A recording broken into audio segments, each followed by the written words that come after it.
Hi, I'm Kay Mosier-McDivitt. I'm a technical assistant specialist with the Center for Capacity Building with the Alliance.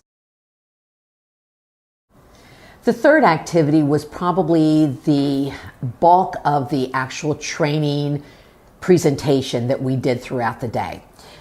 We wanted to make sure that everybody was on the same page with best practices for rapid rehousing. Even though prior to coming to the Learning Collaborative, we had asked that everybody on the team from each of the organizations watched the rapid rehousing modules that the Alliance has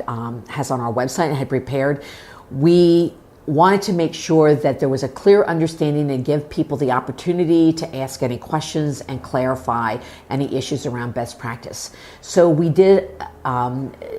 probably about an hour maximum of just going through the best practices for rapid rehousing. We covered what a housing barrier assessment should be, what the necessary activities are in rapid rehousing, including landlord recruitment, what financial assistance could look like, what housing stabilization case management should be.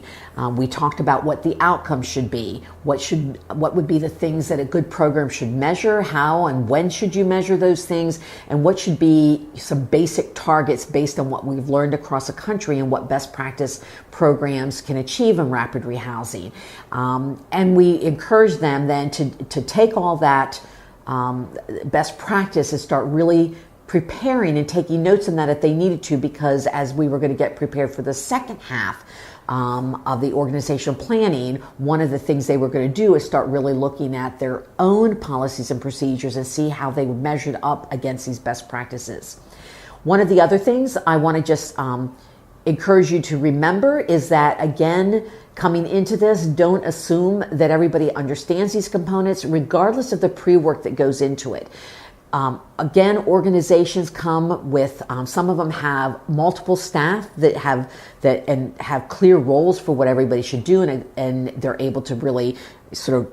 put together a program that has lots and lots of pieces to it. We had other organizations that came that the entire organization had 2 staff that worked in the entire organization. So then, how they're going to implement the jobs and the roles and the responsibilities for rapid rehousing is going to be very different from an organization that has a multitude of programs, and rapid rehousing may be just one of those programs. One of the other things that we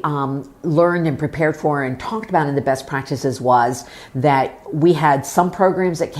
that were rapid rehousing only programs. They were non-facility based rapid rehousing programs, so that they worked with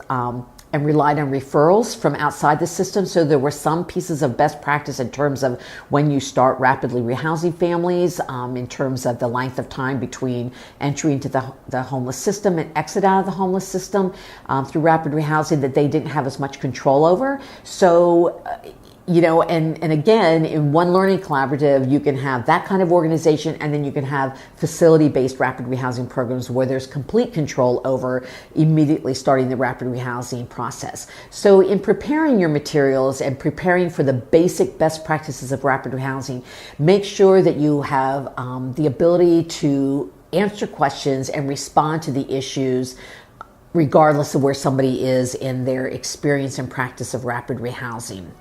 Activity 3 is probably a real core component that you want to make sure that you do give enough time at the beginning of part 1 of the session to really review the best practices, so that as you go throughout the rest of the day, everyone's on the same page and everybody's talking the same language when it comes to the different activities of rapid rehousing.